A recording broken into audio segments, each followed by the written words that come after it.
What is the advantage and disadvantages of verbal and nonverbal communication? The benefit of verbal communication is that it is a type of vocal communication in which specific message is transmitted to the listener through spoken words. In this type of communication, the sender expresses their feelings, emotions, opinions, ideas, thoughts verbally in a form of speech or face-to-face conversation. While there are some drawbacks, the meaning of intended messages can change during verbal communication and deviate from original point. These are the stumbling blocks to effective communication. Instructions that are not properly conveyed or are not appropriately understood due to a lack of clarity can cause work to be delayed or result to something unexpected.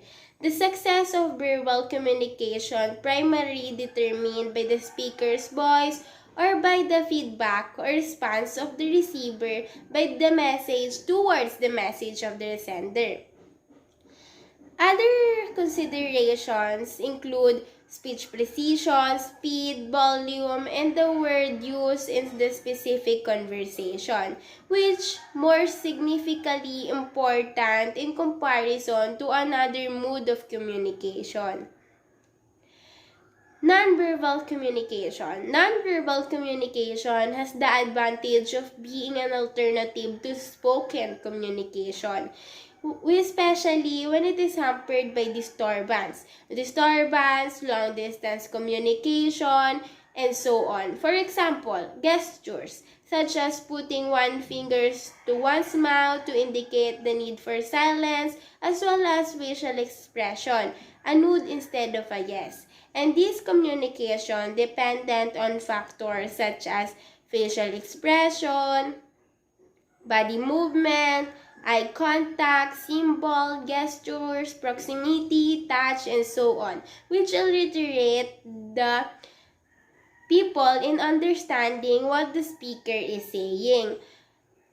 While there are some drawbacks in nonverbal communication, a lengthy discussion or necessary messages or details are not possible. No one can discuss the specific problem with the information. So, it is difficult to some people to understand because the speaker uses facial expression, gesture, symbol, body movement, or simply do not make use of words. So, it is very hard to some people to understand or try to understand what the speaker is trying to convey.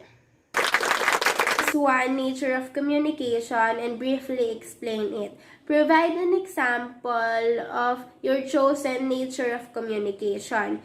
But first of all, what is nature of communication? Nature of communication is what makes a communication a communication. For me, my chosen nature of communication is communication, a message understood. There has to be a clear message so that the receiver of the message will get the main idea and will understand the concept of the message so that he or she can give an adequate feedback or right response towards the message of the sender. The message must be understood and understood by both of the receiver and the sender of the message, leading to an effective communication. Example about advising and disciplining employees. More than just talking is required for effective verbal communication skills.